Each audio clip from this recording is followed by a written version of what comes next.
एक सवाल पूछता हूँ, अगर पता होता ये आखिरी दिन है तुम्हारा, क्या आज भी वही करते जो रोज करते?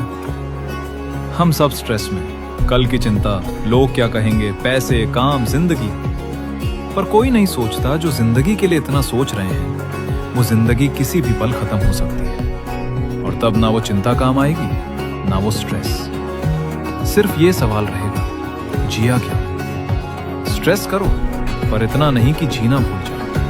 वो इंसान याद करो, वो जगह याद करो, वो पल याद करो जो अभी भी बाकी है। जिंदगी लंबी नहीं गहरी होनी चाहिए।